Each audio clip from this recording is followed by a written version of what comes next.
You're listening to an Airwave Media Podcast.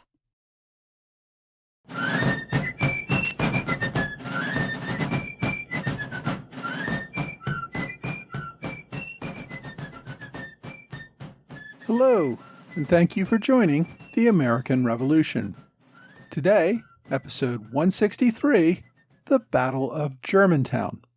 2 weeks ago, General Howe entered Philadelphia, capping a months-long campaign that began in New York, then down to Maryland, then overland march to Philadelphia. Howe had outmaneuvered Washington's army and taken the city without any real last stand after defeating the Continentals at Brandywine. Now, we moved away last week where we caught up with what was going on with Burgoyne's army in New York during this same time. So today we're going back to Philadelphia to see Washington's response to Howe's capture of the city. Although the British general had reached his goal, he had left General Burgoyne swinging in the wind without any support in upstate New York. But that was not of primary concern to General Howe. Of primary concern was the fact that he still had not opened up the Delaware River, meaning his invading army could not link up with the Navy and reconnect with outside supply lines. General Howe left the bulk of his army in Germantown. Today, Germantown is part of Philadelphia. However, in 1777, when the northern border of Philadelphia was Vine Street in what is today Center City, Germantown was still several miles north of the city. As you might discern from the name, it was settled by immigrants from the Palatine region in what is today southwestern Germany. By 1777, the Germans had lived in the area for several generations, but still spoke the German language rather than English. Most of the German people who came to Pennsylvania were members of pacifist groups who had fled the nearly continual state of warfare that defined much of Europe at this time. They had no particular affinity for the militaristic Hessians who were fighting with the British. At the same time, though, as pacifists, most did not join the armed opposition of the Patriot movement either.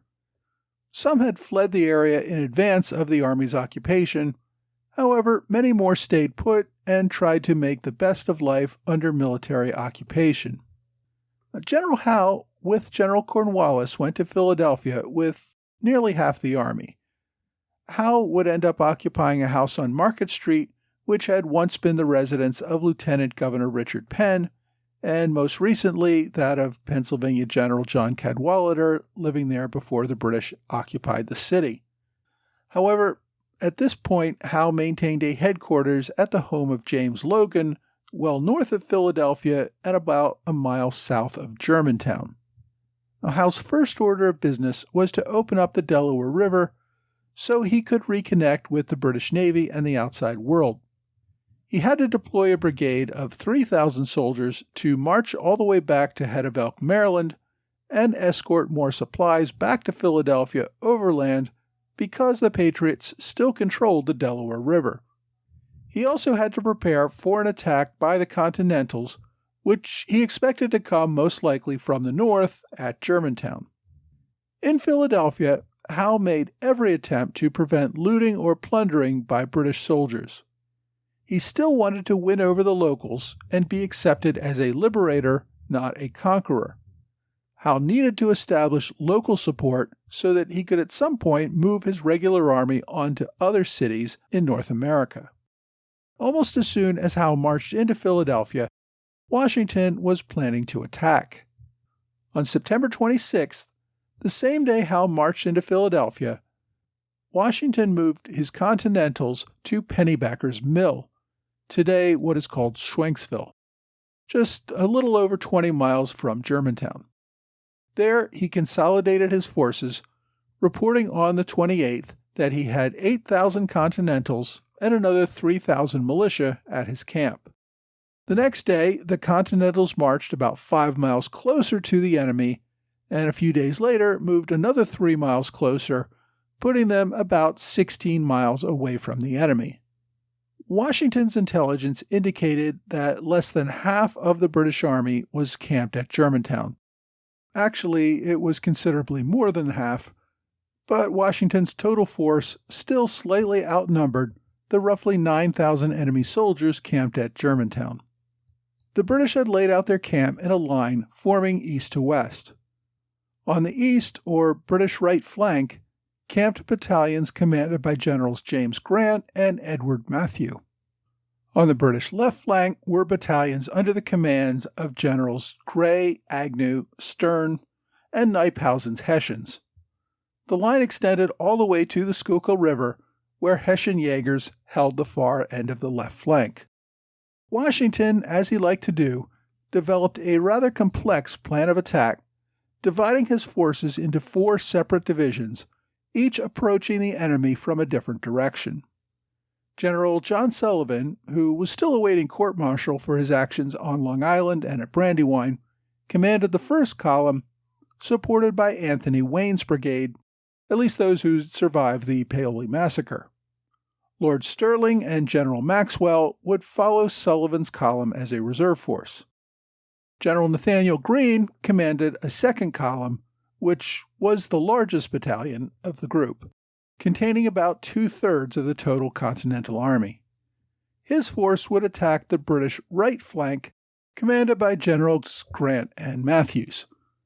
A third column made up of Maryland and New Jersey militia under the command of General William Smallwood, who, as you may recall, had lost half of his command due to desertion and failed to engage the enemy at the Paoli massacre, would march to the east and attempt to move around to the rear of the British right flank. A fourth column, commanded by General John Armstrong, would march to the west to try to move behind the British left flank. Washington ordered all 4 columns to engage in a night march so that all would be in position for an attack beginning at 5 a.m. on the morning of October 4th. From there, the forces would converge from their different positions on the British camp with a bayonet charge. Before I get to the battle itself, I want to give a quick background on 2 of the generals I just mentioned. I mentioned William Smallwood a few weeks ago during the Paoli massacre. Smallwood came from a prosperous Maryland family which owned a plantation. As a boy, his family sent him to England for his education, where he attended Eton, and we think he may have actually been a classmate of Barry St. Ledger while he was there. Smallwood returned home to run the family plantation. He also served in the Maryland Assembly, like his father, grandfather, and great-grandfather before him. Coming from a family of wealth and status within the colony, Smallwood also served in the colonial militia, and during the French and Indian War served as an officer on several campaigns. In 1775, Smallwood had attended the Maryland Convention and was an early advocate of armed resistance to British policies. When Maryland sent soldiers, Smallwood was among the first to go to New York as a colonel. He served on Long Island and was wounded at the Battle of White Plains in 1776. After that, he returned home to recuperate and did not rejoin the Army for some time.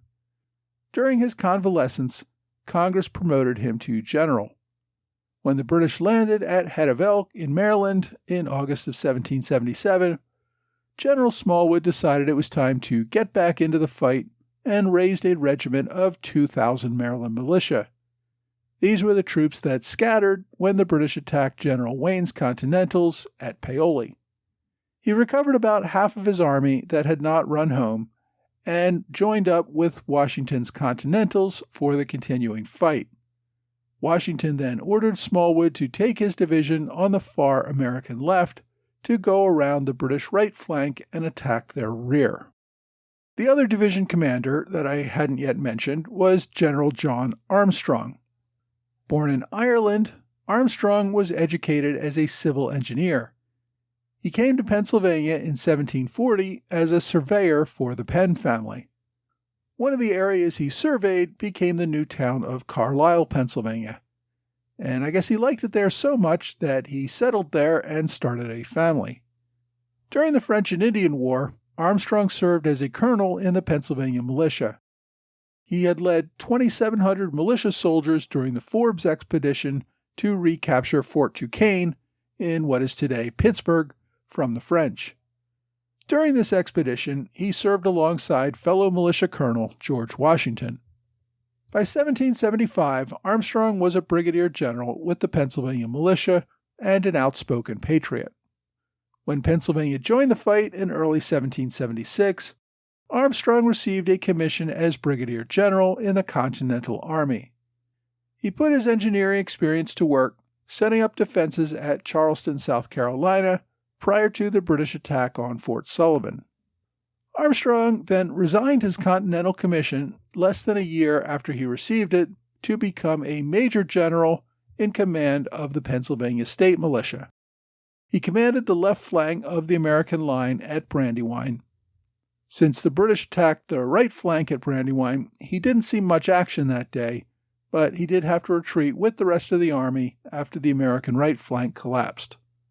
At Germantown, Washington gave Armstrong command of the division on the American right flank, with orders to get behind the enemy's flank and attack. That night, the troops struggled to get in position over dark and unfamiliar terrain.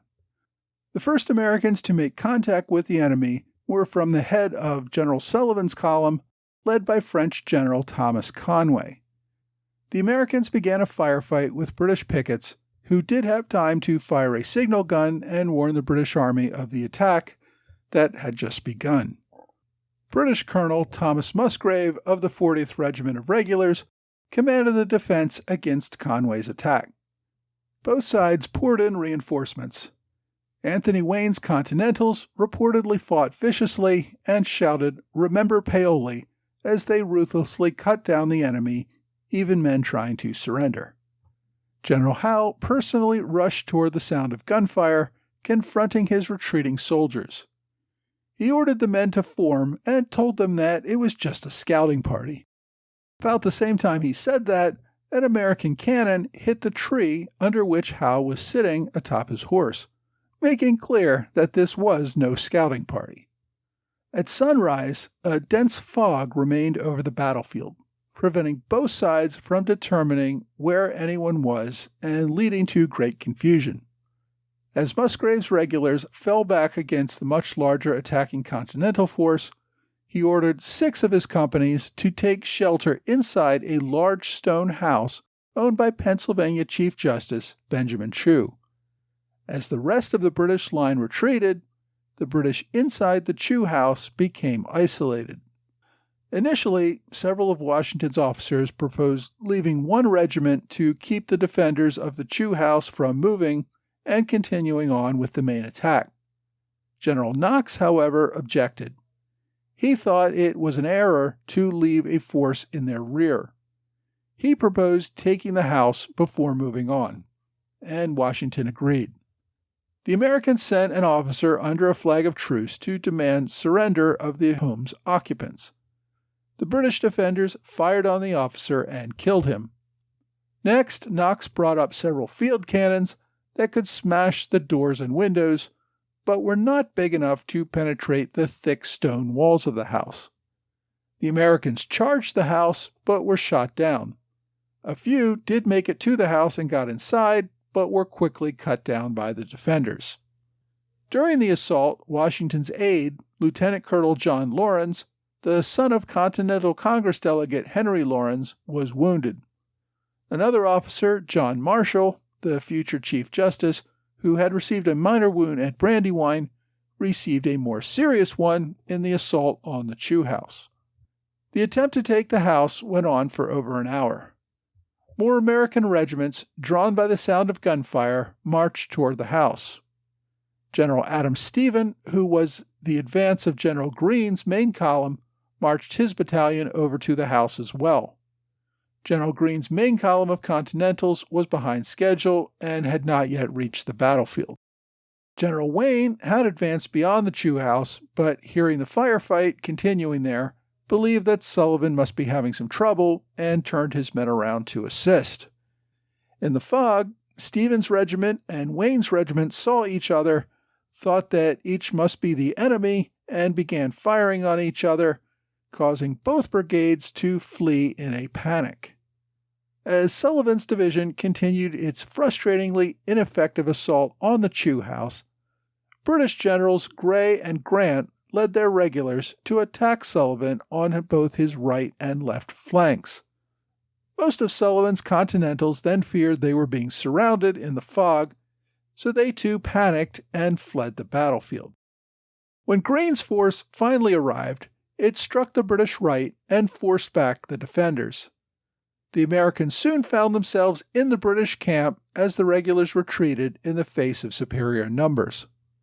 Greene's men had smashed the British right flank with fair success. But with Sullivan's divisions already dispersed, the British who had deployed there now turned on Greene's flank. Some of Greene's force had fallen out of formation as soldiers took the opportunity to loot the enemy camp. When the British counterattacked, the men were not in their lines and ended up fleeing the field as well. One of Greene's divisions, led by Pennsylvania General Peter Muhlenberg, pushed deep into British lines, only to find himself cut off from the rest of his own army. His division then had to turn around and fight its way back through the British lines to join the rest of the Continentals. One of Muhlenberg's regiments, the 9th Virginia, found itself isolated and surrounded by the British counterattack, forcing almost the entire 400-man regiment to surrender. The remaining bulk of Greene's force retreated to safety. Colonel Pulaski, who now commanded a cavalry regiment that was being held in the rear. When the British attacked, his men fled on their horses and ended up riding right into Greene's retreating infantry. The infantry thought the cavalry were British soldiers and scattered. Greene then had to struggle to restore order and continue the retreat. By this time, British General Cornwallis had brought up even more fresh battalions of regulars from Philadelphia. Cornwallis pursued the retreating Americans for about 8 miles, but gave up his pursuit. The retreating Americans marched a full 24 miles back to Pennybacker's Mill, where they had camped 2 days earlier. Most of the army, between the march to Germantown and the retreat, marched over 40 miles that day and night, in addition to fighting the pitched battle. Many of the men had not slept for nearly 2 days, having marched out the previous night to get into position for the attack. To give an example of how tired they were, there's a story of General Muhlenberg during the retreat. He tried to get his horse to jump over a fence, but the horse refused. As Muhlenberg paused for a few minutes while some soldiers broke down the fence to let him pass, he actually fell asleep in his saddle in the middle of the battle. He woke up a minute later when a bullet whistled past his ear, and he heard the screams of the enemy charging his position. Over the course of the battle, General Stephen was found at one point nearly passed out on the battlefield. He would later be accused of drunkenness and would actually ultimately lose his command as a result. He would face a court-martial and be cashiered a short time later. It's not clear if he actually had been drinking, but probably not to excess. His condition probably had more to do with exhaustion and sleep deprivation. And he was not the only general in this condition. General Conway was found asleep in a barn, and General Pulaski was also caught napping in a farmhouse during the retreat. Now, also as part of this retreat, Continental General Francis Nash used his reserve force as a rear guard against the advancing British. I haven't mentioned much about Nash before, but he was from North Carolina and had only received his promotion to brigadier general a few months earlier. He had a long history, though, of supporting the Patriot cause. He had been an officer at the Battle of Alamance before the actual outbreak of the war, back in 1771, and he had also served as an officer in North Carolina in the early years of the war, being present at the Battle of Moores Creek Bridge and also at the attack at Fort Sullivan in Charleston, South Carolina. After his promotion to general in February 1777, Nash remained in the South trying to recruit more volunteers. However, when the more senior general from North Carolina, General James Moore, fell ill and died in April, Nash took command of the North Carolina regiments that were fighting with Washington. He had commanded those regiments at Brandywine and, as I said, had been held in reserve at Germantown. But as the Continentals retreated, Nash saw his chance to get involved. he advanced his men to buy time for the rest of the retreating army. In his attempt to slow the British advance, a British cannonball struck Nash in the hip while riding his horse. The same ball that injured him also killed his aide, Major James Witherspoon, the son of a signer of the Declaration. General Nash was carried from the field, but his wounds proved mortal and he died a few days later. The British also lost a general that day, about the same time as Cornwallis's divisions pushed on the American retreat. An American sniper shot British General James Agnew, who fell from his horse and died. I've talked about the two main divisions that fought at Germantown, but remember, General Washington had also sent two other divisions, one to march around the British left and the other to march around the British right in order to attack from behind. General Armstrong's Pennsylvania militia were assigned to attack the British left. They ran into a group of Hessian Jaegers near Wissahickon Creek. The Hessians pulled back across the bridge. Instead of charging them, though, the militia just brought up their cannons and fired from a distance. When the Hessians charged back across the bridge toward the militia pulled back even further and ended up retreating from the battle. General Smallwood's Maryland and New Jersey militia had been assigned to attack from behind the British right. Now, they had the farthest to march of any of the soldiers, and they took so long to get into position that the battle was over before they made it there. Smallwood joined the Continental retreat without really engaging the enemy. Overall for the battle, the British suffered about 70 killed and 450 wounded. The Americans lost about 150 killed and over 500 wounded, plus the nearly 450 that were captured, mostly from the 9th Virginia. The attack at Germantown showed that the Americans were still ready to fight even after the loss of Philadelphia, but beyond that, they accomplished little else. The Continental Army pulled back about a day's march from the British encampment at Germantown. Washington established a headquarters at White Marsh, while his army nursed its wounds and planned what to do next. They would remain there until December, when they would eventually pull back into winter quarters at Valley Forge. The British remained in possession of Philadelphia and Germantown for the next few weeks. General Howe then decided to abandon Germantown, pulling all of his forces into entrenchments closer to Philadelphia. It was there that the British and Hessians settled into their winter quarters. Now, some military analysts argue that the Battle of Germantown very easily could have been an American victory had Washington not got hung up on the Chew House and instead had taken most of Sullivan's division forward to meet up with Greene's division. Many also blame the bad luck of the fog causing confusion on the battlefield. Others argue that Washington drawing up such a complex plan of attack that required far too much coordinated action without communication was doomed to fail. I think much of this comes with the benefit of hindsight. The Continentals did not get the victory for which they had hoped, but they were able to retreat with most of their army intact and prepare to fight another day. Next week, British General Clinton, which is in New York City, ventures north to see if he can help with Burgoyne's Northern Army, which is by this time getting into some really serious trouble.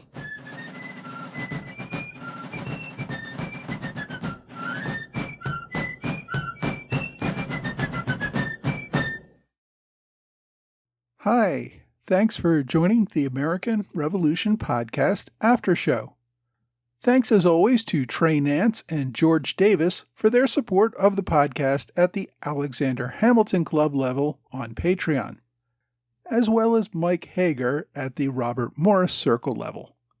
Thanks also to John McInnes for his support via PayPal.